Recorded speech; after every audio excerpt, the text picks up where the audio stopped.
Annette to take the roll, or Scott taking roll. Either one. Oh, Kim Barrett, George Blumenthal, Maria Bonneville. Present. Leandra Clark Harvey, Isabel Durand. Present. Elena Flowers, David Higgins, Here. Viton Bassiani, Here. Pat Levitt, Linda Malkus. She's waving, she's here. Okay. Is that physical therapy, Linda? Chris Miaskowski, Here. Lauren Miller-Rogan, Here. and then Elena Flowers. I think I do see you. Present. Yep. Hi. All right, back to you, Maria. Thank you so much. I believe Isabel wanted to make a comment before we started the business of the day. Yes, thank you very much, Maria. I'm still feeling a little, I relinquished my duties because I'm still feeling a little under the weather after my first bout with COVID. But what I really wanted to do this moment was to take a minute to recognize the recent passing of our board member and friend, Fred Fisher. He was a passionate advocate for the cause on ALD and multiple sclerosis. He was a dedicated, outspoken, and committed public servant for CIRM who taught me how to appraise governance and other issues before the board, and he will be missed. Thank you, Maria. Thank you, Isabel. And we will also be honoring Fred at the board meeting next week. So I welcome all board members to bring comments and stories about Fred. That's how we will start off the meeting. And we've also invited his family to just listen in and just know how much we appreciated him. So hopefully they will be able to listen in to that. Corinne, I pass this along to you for the communications team update. Yes, that sounds excellent. Thank you, Maria and Isabel. Good afternoon, everyone, and welcome to the Communications Subcommittee meeting. We're just getting the slides up so you all can view them easily. So for today, Could you please speak up, please? Yes, I will speak up. Can you all hear me? Yes, perfect. So today I'm excited to share a number of updates to our ongoing projects and initiatives, as well as future plans outlined in our communications strategy. And so first, as always, I'd like to introduce our team. Typically, I like them to introduce themselves, but since we only have an hour today, I'm going to introduce each one. Again, my name is Corinne Temple-Perry. I am the Senior Director of Marketing Communications here at CIRM. On the call today, we have Esteban Cortez, who is our Director of Marketing Communications, Aditi Desai, who is our Community Outreach Manager, Katie Sharifi is our Communications Team Coordinator, and Christina Smith is our Social Media and Content Specialist. I'd also like to recognize we have another member on our call today, Jacqueline Hatkin, who is our Senior Advisor of Outreach. And so she's here today also to provide additional perspective on some of our efforts. So thank you. So to guide our discussion today, I wanted to provide an agenda of the topics we will cover. As I mentioned, we're going to highlight several projects we've been working on the past few months across various channels, from print to digital to social projects. And then we would like to showcase a number of outcomes from our outreach campaigns and events. And then I'd like to provide an opportunity for discussion and for questions. All right. So to get started today, we are very excited to share with you a sneak peek of our upcoming annual report. And so in honor of our 20th anniversary, we've centered this year's theme on CIRM's contributions and impact to the field. You can actually see a nice screenshot of our cover for the annual report. And so this year's theme is our journey forward, how CIRM catalyzes regenerative medicine today and beyond. And it really reflects the milestones we've achieved and really showcases CIRM as a driving force in advancing the field. This is a very robust annual report this year. We've been working on it for a number of months. So across 36 pages, we've included patient stories, milestone timelines, as well as quotes from leaders in the field, really reflecting on our influence. And so we are in the final stages of our annual report. We are fact-checking numbers and specific information, and we are preparing it for a final review. And so as part of our rollout in the next couple of weeks, we will distribute it across the state to our partners. It's going to go to alpha clinics, as well as those we have featured in the annual report. Similar to last year, we're going to translate the annual report to Spanish. And we have plans to create a custom digital landing page as well as an online view book to facilitate easy viewing. Next page. All right. Another exciting update, at our last subcommittee meeting, we discussed the need to develop a statewide newsletter to reach and engage diverse communities. And this was a key initiative that was outlined in our communication strategy. And as a reminder, the initiative really aims to deepen our engagement with various communities as well as provide updates on our research and really to strengthen our relationships with key partners. And so we've met internally with the patient access team. We had a wonderful time thinking through this publication. We have named it CIRM Community Connections. And so we actually went through a process of developing the branding, which you see here to the right is the email digital version of this, and then to the left is the actual print mock-up of this. And so for right now, we are developing our editorial calendar with the plan to launch the email version of this newsletter this fall. There's going to be a heavy emphasis on social media promotion to amplify its launch. And then by winter 2025, we are going to distribute a print edition of this publication, again, to our various partners. Really, and it's really gonna be a valuable resource to share stories of impact as well as to spotlight our ongoing research efforts. So we're really excited about this publication. Next slide. All right. Corinne, I'll take that from here. In addition to the highlighting of the grants awards and the research that the agency funds, we're also very dedicated to sharing patient stories, and that's been one of our main strategies, which we've seen that is very helpful in engaging our readers, both on the blog and on social media, to really give people an idea of the real world effect of what the research that we support, the difference that it makes in the lives of the patients. One of the stories is from Jake Javier. Jake was in a trial right before his high school graduation after he had a spinal cord injury.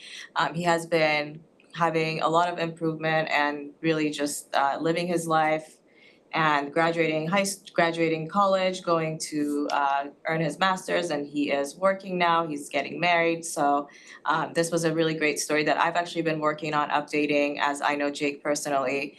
And it's a great way of showing our readers the impact of being involved in a clinical trial and really improving and getting to his ultimate goal. Another story, if you go to the next page, is our more focused on the rare diseases. This is Connor's story, who was diagnosed with the SCN2A gene and has been in an ongoing investigational gene therapy and has seen a great deal of improvement. As you can see, he has began writing on a wooden keyboard. He's sleeping better. He has gained a lot of mobility. Again, another testament to the power of the work that we fund. And what was cool about this particular story that we shared was that we had a video interview with the principal investigator, who is Olivia Kim McManus, and she did this really great interview for us. And that's something that we're hoping to utilize more, being able to interview not only the PIs, but also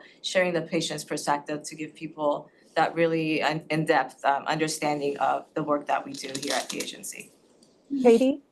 Yes. Sorry, I tried to put my hand up. So is there something people click on and there's a story behind this, or is this what we get?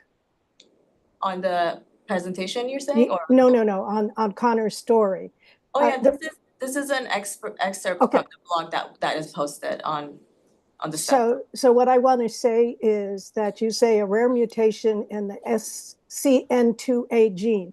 I have no clue what that does or what it is. And I think a lot of readers would not know either. So I think you need first to tell them how that impacted his life, or how it shaped his life, and so that they know what the improvements look like from where he was at. So maybe it's in the big story, but I think you always need to explain the particular rare disease, because most of us aren't familiar with them.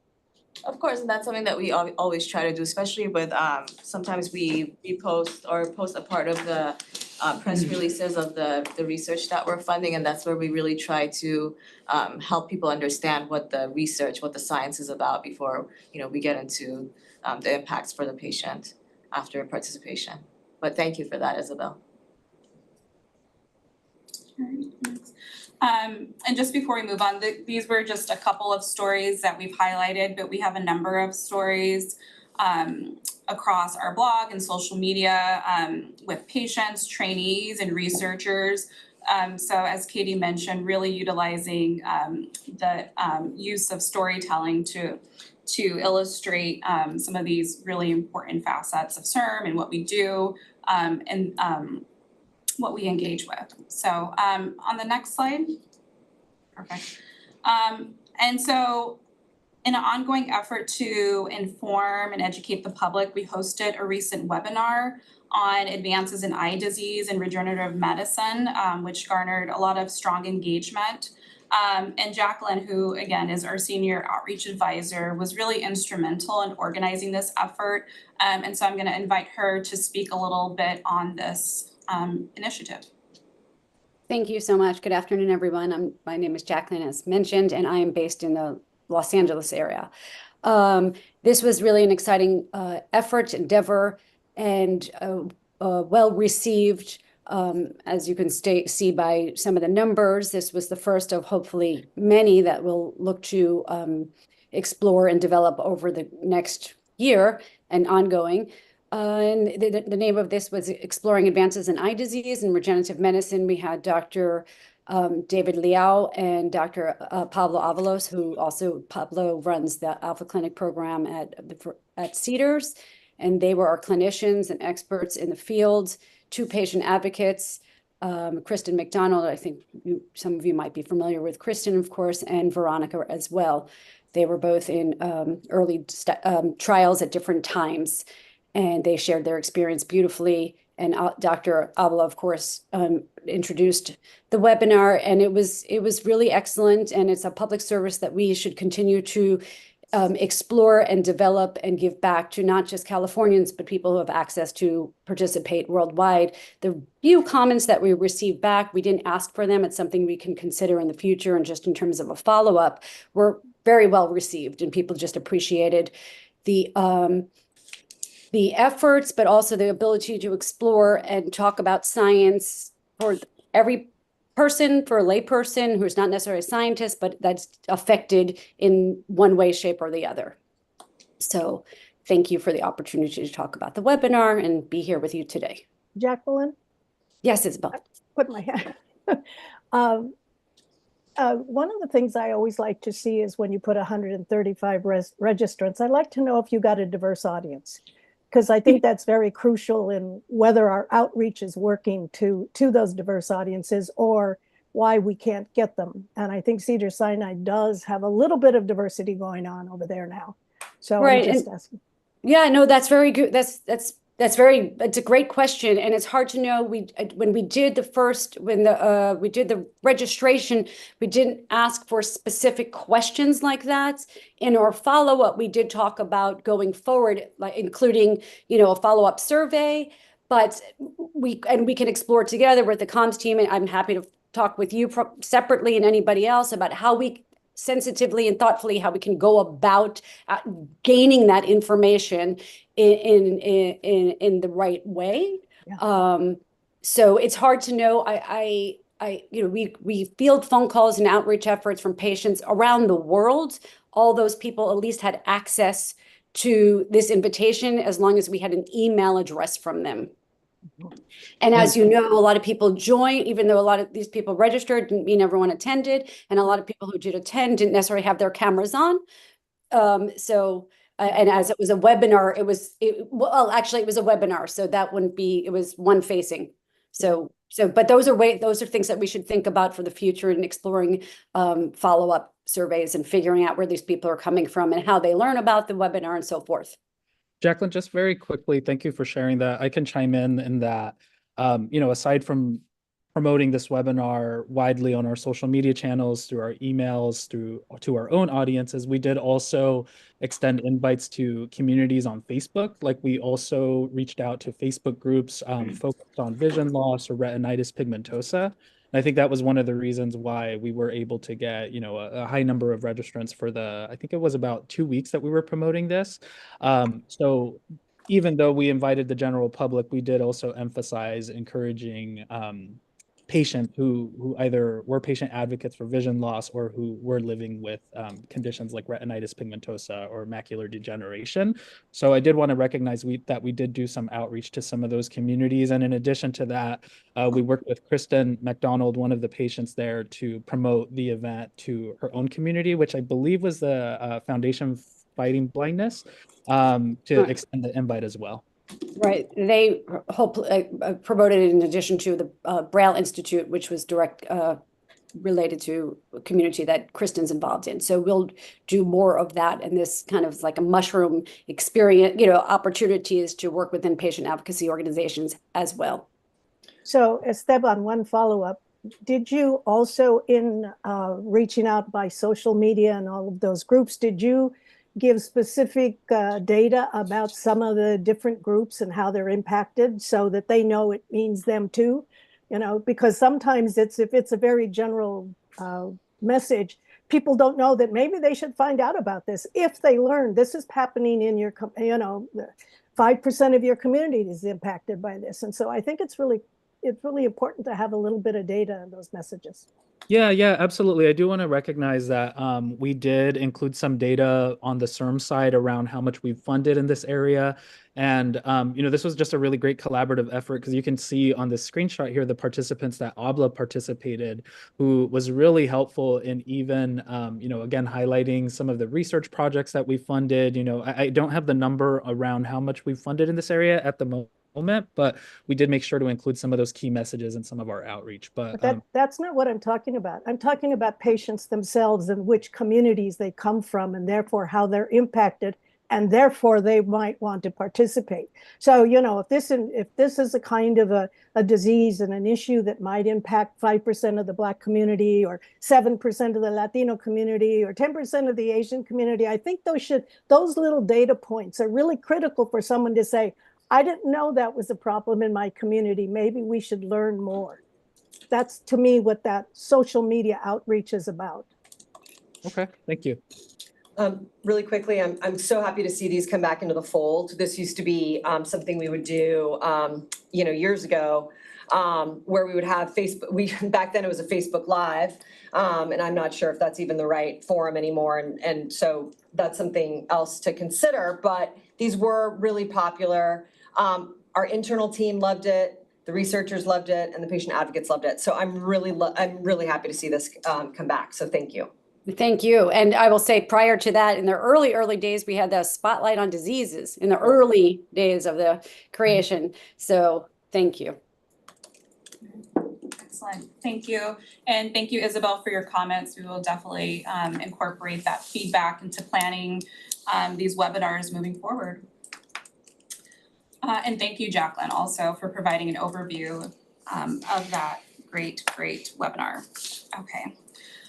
So next, I'd like to touch on the role of earned media in our communications efforts. And so just so I'm being very clear, so earned media basically refers to sort of exposure or coverage that we receive from other organizations, other media outlets outside of CIRM. And so this could include newspaper articles, newsletter features, blogs, podcasts, et cetera, all the various types of media that are out there.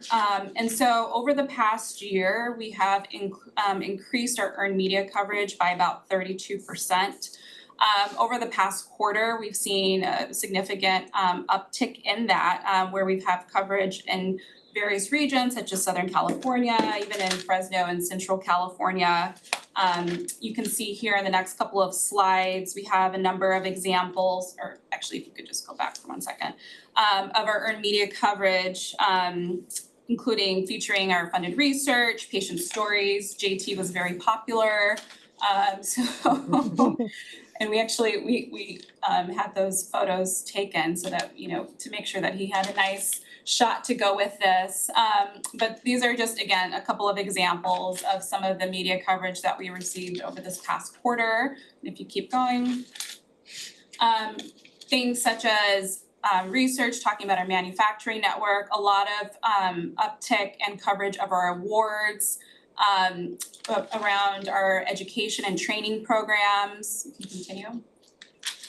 We had a really nice feature in the Los Angeles Times talking about sort of the hurdles of the rare community and how CIRM is really focused on making sure that what we fund is going to continue to include the priorities for the rare disease community. There was a nice patient story that ran on ABC in Fresno, Central California. We had a really nice shout out there. And again, this was a lot of collaborative efforts with our media partners to pull this together.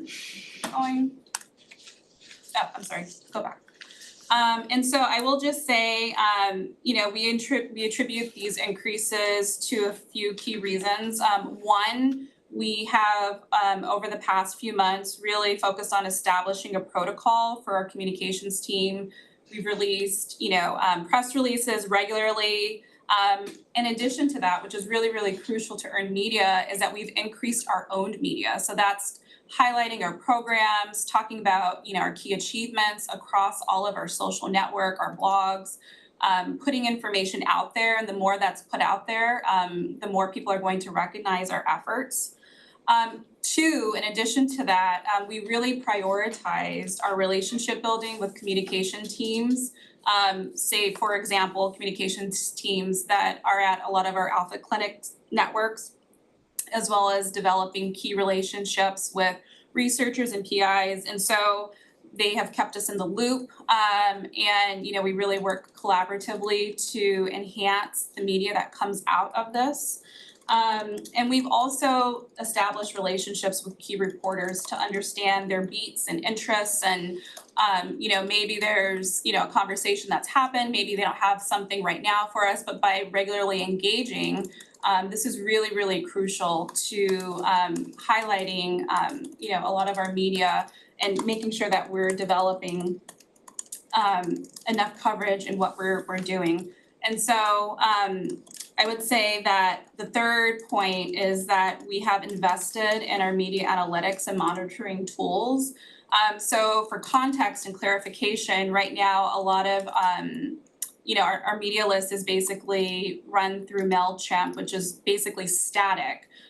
We renegotiated a contract with Meltwater, which is our media monitoring tool. We have now enhanced capabilities such as pitching tools, and that is, you know, really utilizing real-time insights to know who are the key reporters, what are their beats, what are they covering now, whereas in our static list, we didn't have that opportunity. If somebody left a publication or, you know, their beat changed, we had no idea, we didn't have those insights. And so by now renegotiating our contract and, you know, increasing our capabilities, we will really be able to continue to pitch the right materials to the right reporters. And so again, I think, you know, we'll continue to move this forward. There's another effort internally. It's not yet ready for prime time, but really focusing on making sure that people are including us, folks who are receiving CIRM funded research, in their press releases, and we are thinking through a strategy internally to make that a requirement. So, next slide. Okay, perfect. And I, well, there is, perfect. Perfect. I'm going to transition on and I'm going to let Esteban provide an overview of a couple of conferences we attended recently.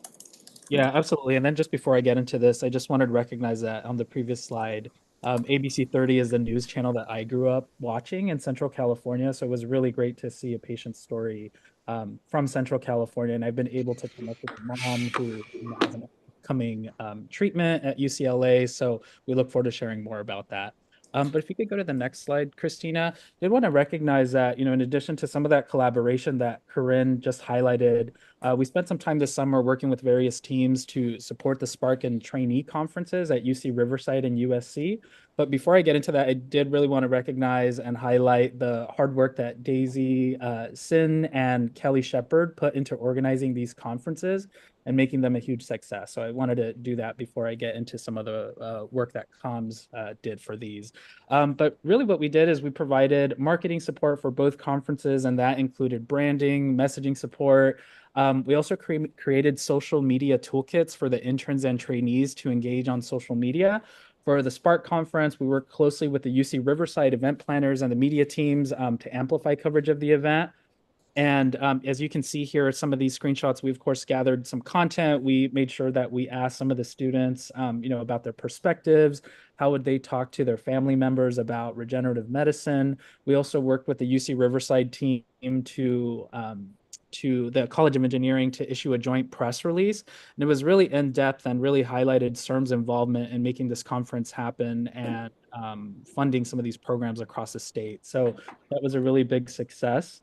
And if you go to the next slide, Christina, we also offered very similar support to the trainee conference, again, collaborating with Kelly, Daisy, and the USC team to amplify this event. And I'd, again, really like to highlight that we boosted our social media outreach for both conferences this year, which Christina will highlight briefly. Hi, yeah, so because of the CIRM, the hashtag CIRM training conference, we saw that that hashtag reached over 17,000 unique accounts across Twitter and Instagram. Sorry, X, not Twitter, X and Instagram. And then we also saw that on both platforms, CIRM was mentioned or tagged over 200 times, which is within a 2-week period, which is pretty good. And we also noticed that within just a week, over 50 unique accounts used, not reached, but used the hashtag, both hashtags CIRM Training Conference and CIRM Spark Lab, which is pretty good since we only had like a couple weeks to really push it out there. So, yeah. Thanks, Christina. Can I ask a question, Maria? Yes, please do. Actually, of you.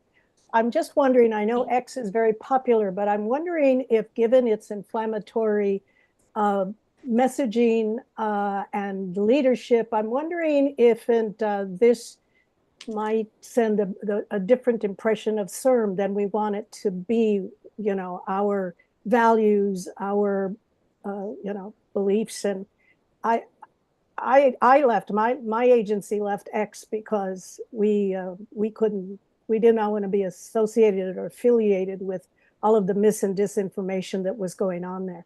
So I'm just asking if CIRM broadly, the board or leadership has reconsidered whether or not we want to stay on X, or we have a message that says, describes why we're there, or I don't know. I'm just concerned about that. And I don't know if we've discussed it yet. Thank you, Isabel. Actually, a couple of months ago, I did talk to Christina about this and expressed similar, is this something we should be considering? And in talking to Christina and talking to some of the other science officers in the organization, X is still really a platform that a lot of major science policy is discussed, science news comes out, and there's a lot of exchange of information and ideas that comes out of that platform. So I think we felt that leaving that platform would actually probably not be great for us in understanding sort of what is going on out there and what the science world is and the research world is saying. Now, perhaps providing a comment about why we are and making sure that people understand that we do want to stay involved in what is happening despite perhaps the affiliations of some of their ownership and leadership. So I leave that up to the communication team to sort of figure out and maybe come back to us with a thought around that. Could I ask Christine or Linda or Lena Flowers or Laura, anybody have other opinions about this or concerns?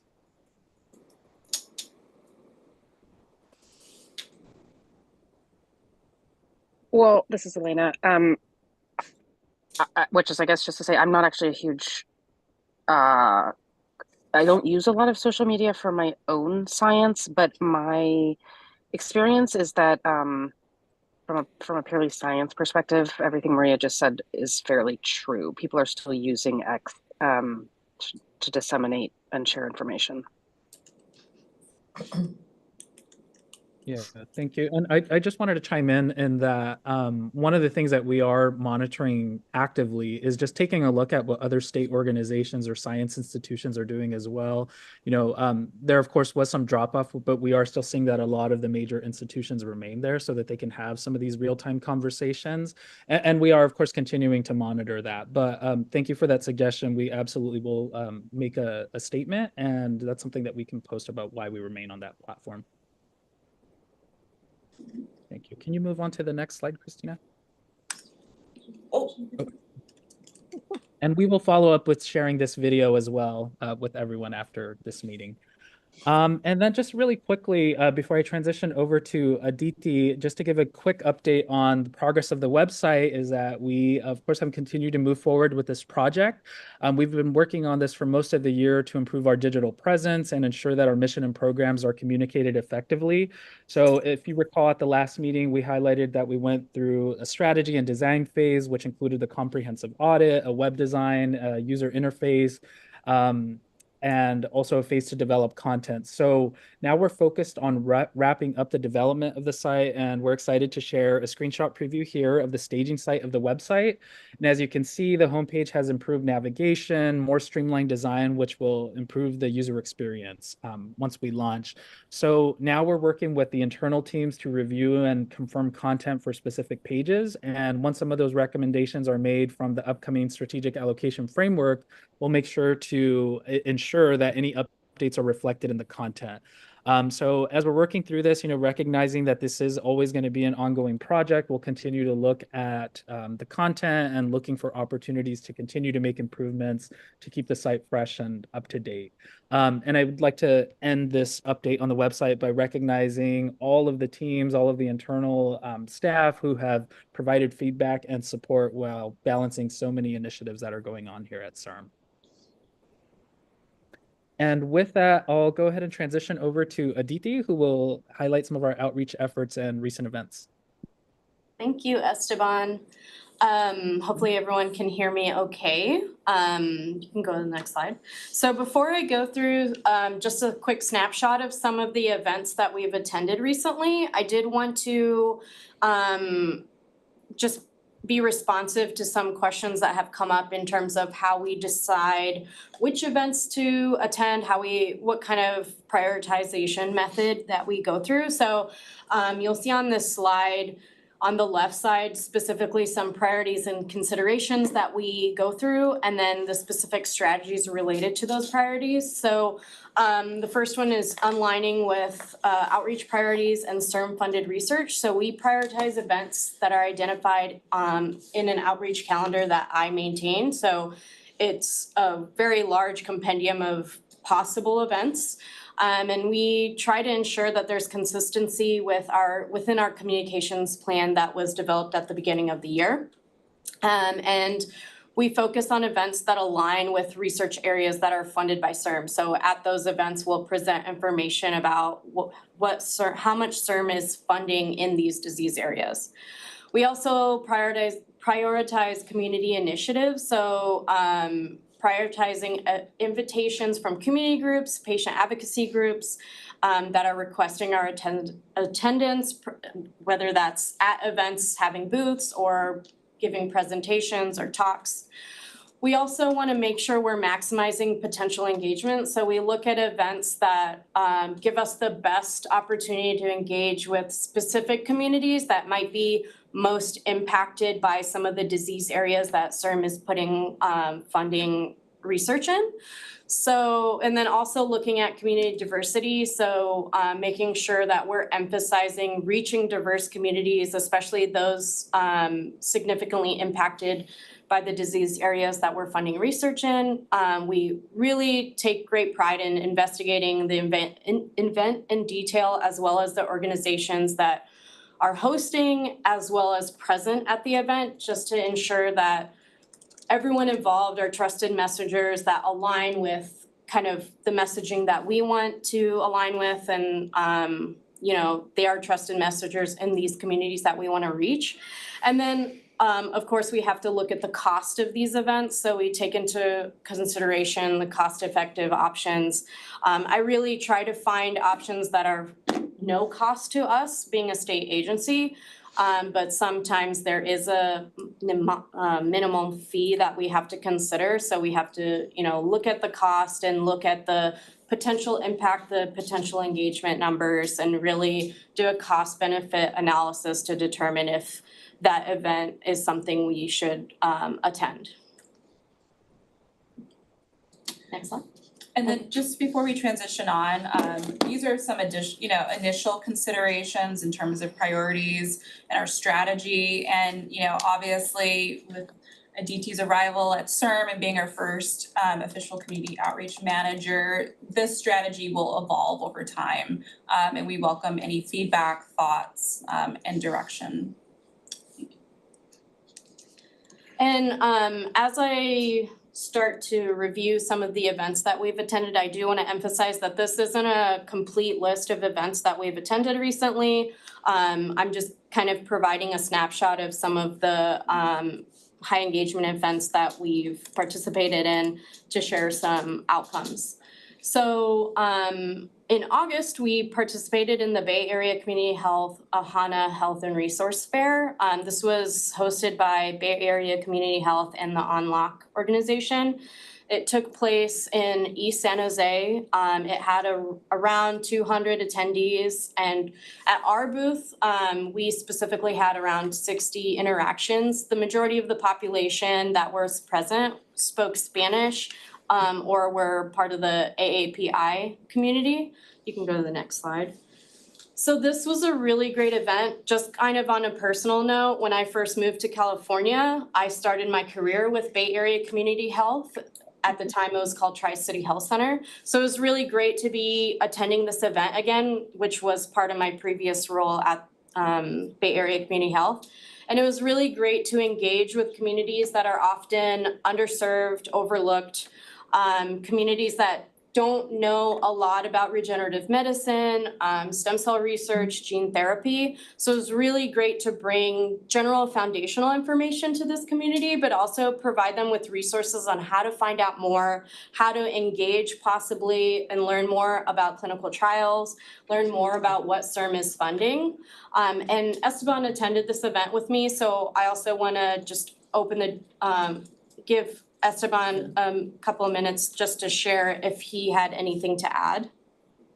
Yeah, thanks, Aditi. One of the things I really wanted to point out is that, you know, if you look at the pictures here, the photo on the left, which has our name spelled out on our canopy, just because this was part of the conversation when we were, you know, deciding on our logo and spelling out our name, is that it's been really great to put some of these new materials out there, because I think that spelling out our name actually really prompts a lot of conversations. I even recall early on in the event that, you know, there was one person who came up to us and said, hey, regenerative medicine, that's such a big word. You know, what does that mean? So it really opens up that conversation for us to talk about it and have an organic conversation.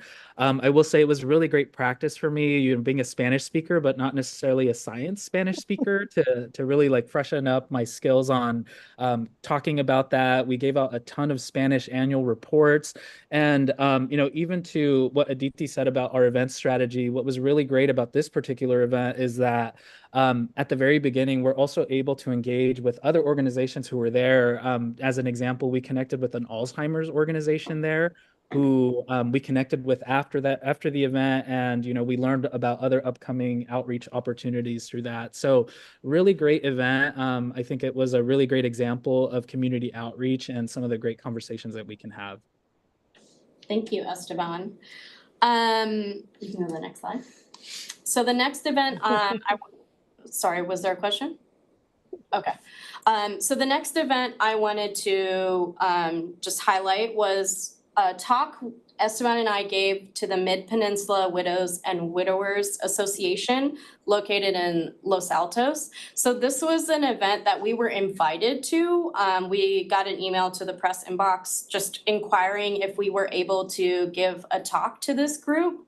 I believe this was a group that previously CIRM staff had presented to, given talks to. So they reached out to ask if we could continue doing that. They specifically asked for information on any updates or research related to Alzheimer's and Parkinson's disease.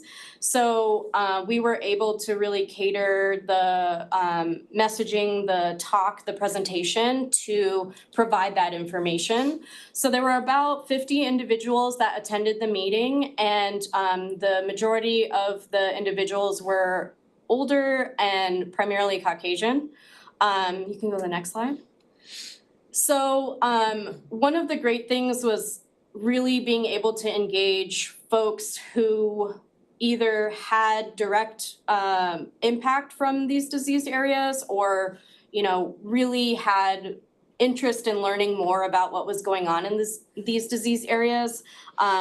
We did provide some of that baseline stem cell gene therapy education because some of the folks didn't really know what that entailed or had some misinformation about what regenerative medicine was and really kind of aligned it more with beauty and staying young. So we really tried to kind of not necessarily like tell them that they were wrong, but just correct them in a gentle way. And we actually, in the audience, there was a scientist, and since both Esteban and I aren't scientists by training, it was really nice that scientist in the audience gave us validation that when the way we explained the science was accurate and understandable and relatable. So it was really nice getting that validation from an audience member who was also a scientist. And again, Esteban, if you have anything to add, please do. Yeah, I think this was just, again, another wonderful event. It's really great to see how the conversations vary by the audience that you talk to. Like, Aditi mentioned, this was very disease focused, and they had very specific questions about, some of the research we're funding, for example, in arthritis, clinical trials, but also just questions about economic impact. And the last thing I want to drive through with this event is that this really highlights how we collaborate with a lot of the teams at CIRM, because again, we don't have that scientific background necessarily. We connect with other teams on the science side to really help us with coming up with some talking points. What are some of those research projects that we can talk about? So I do want to recognize, everybody who contributed and who has contributed to these events, and just recognize that we are really working to boost that collaboration internally to make sure that we are driving the correct messages. Absolutely. Next slide. Thank you. And the last event I kind of want to highlight in detail is the North Beach Farmers Market. So since I started at CIRM, one of the things I really wanted to do was kind of push the boundaries of what we think of as outreach and where we are present in our outreach. So personally, when I first started at CIRM, I didn't have a lot of awareness about who CIRM was and what we do. That was a lot of learning I did before interviewing, and then obviously on the job learning. So I think generally within communities in California, there may not be a very large understanding of who CIRM is, what we do. So that was one of the reasons why I really wanted to be in non-traditional spaces for CIRM, like these farmers markets, to really get awareness of, hey, CIRM exists, this is who we are, you may have voted for us, so learn about what we're doing. This was a really great event. This was a farmer's market in San Francisco, so we had a lot of folks, AAPI, Latinx folks, and a few researchers and scientists also came to the table and were interested to learn a bit more. And Katie joined me at this event, so I know I want to be mindful for time, but if Katie had any highlights or anything she wanted to share. I think you captured everything Go perfectly. ahead, you can go to the next slide, sorry. All right, and then, go to the next slide. And then I just wanted to, sorry? Yeah, I was just gonna mention another great event, which is actually the first bullet point here, which we have as upcoming events, but it actually just happened this past weekend, was our presence at the Kits Cubed STEM Fair, which took place at Oakland Technical High School. We had a lot of folks from our team there. It was very, very popular. We featured DNA bracelet making. We had a number of coloring pages, crossword puzzles, which Aditi has been instrumental in developing. It was very, very popular. It was an all-day event, and our booth was very, very popular. We were quite tired at the end of that, but I definitely want to recognize Aditi for moving that process forward. It was really collaborative, and so Aditi, I don't know if there was anything else you wanted to mention about. So we had this listed as an upcoming event, just because it literally just happened this past weekend, but this event is an annual event with the Kids Cubed organization. An alumni from Oakland Tech started this organization, and this is their biggest event throughout the year.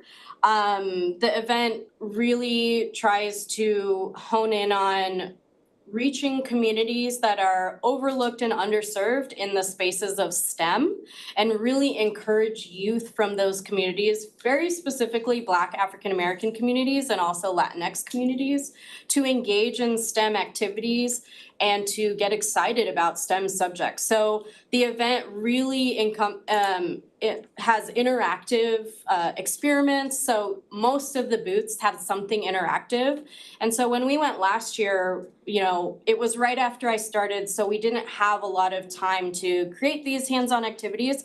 But this year, it was really exciting to have DNA bracelet making, the Plinko board, as well as some coloring sheets. And I will have to say, there was a point where we got swarmed by children, and it was overwhelming in the best way possible, because the kids were really, really engaged, and not just on making a bracelet, but really interested in learning what the bracelet was. So we had the DNA sequence for different animals, and they were able to pick their favorite animals out of that list and make a bracelet that represented the DNA of that animal. And it was just really great to see that level of engagement. And of course, their parents and guardians interacted with us in terms of CIRM, learning about CIRM programming, especially the educational programs. I want to give a big shout out to Daisy for helping develop these hands-on activities. I think without her, I would not be able to explain it as well as I did. And also too, a number of the CIRM spouses and partners, we kind of have a nice organized fashion of pulling things together, packing it up. And there were a number of folks from CIRM who came by, brought their kids. I put my daughter to work, so it was a big happy. Absolutely. And then just to highlight some upcoming events, so through that Ohana fair that we attended in August, we were able to connect with the Alzheimer's Association, and we've secured a booth at the Fresno Madera Alzheimer's Association Walk.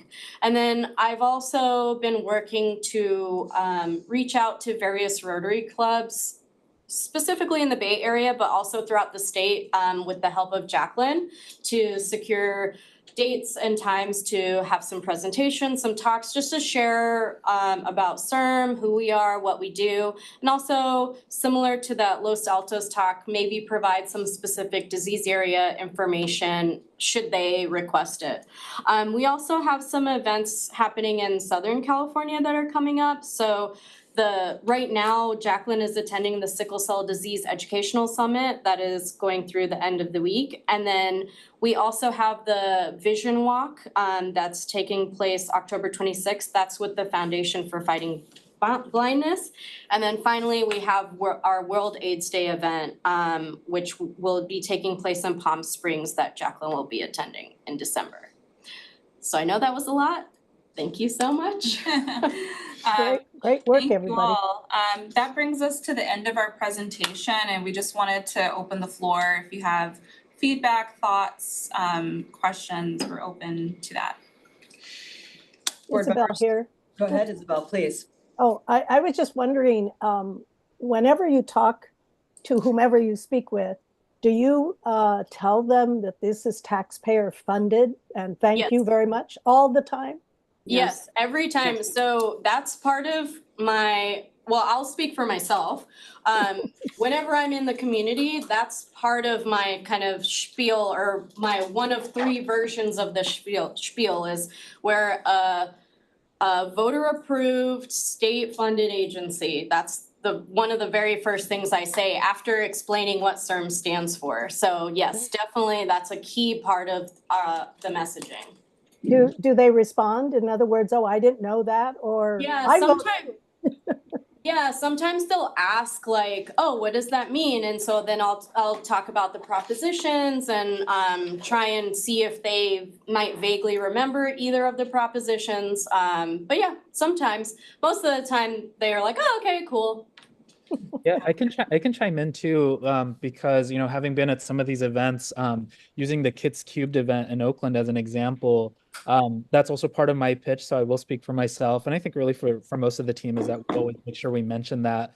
But you know, in many cases, you know, there are questions about, okay, well, you're taxpayer funded, what are some of the results? And, you know, we're able to talk about the progress and the research, some of the clinical trials we funded, but also just opens up the discussion for economic impact. You know, we have our economic impact report from a few years back. So we're able to really highlight how, you know, CIRM has created this ecosystem in California. So it really opens up that conversation. So we do make sure that we're always mentioning and highlighting that we are funded by the people of California. That's great. And to your point, Isabel, most of the conversations that we have are really organic, which is the beauty of it all. And people are really thankful. You know, every time I think I've had conversations, they thank us for coming out there. They thank us for our presence, and just engaging with the community. So, yes. That's nice to hear. Very nice. Are there any other questions or comments? I have one, but I want to let other board members ask their questions or make their comments.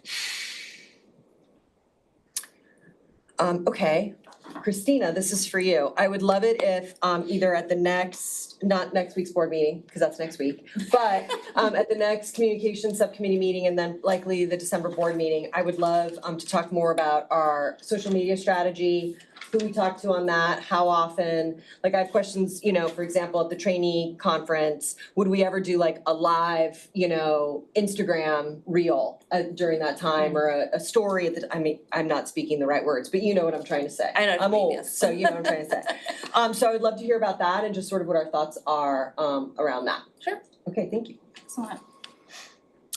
Anything else? Anyone? Is there any public comment?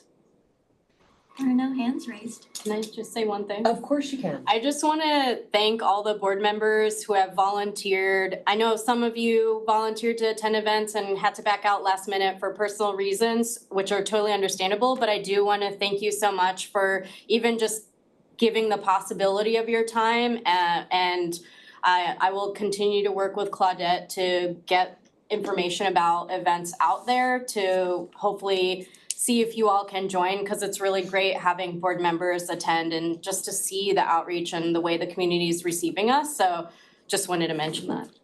Thank you. All right, with that, we can adjourn the meeting, and thank you so much. You get 3 minutes back. All right.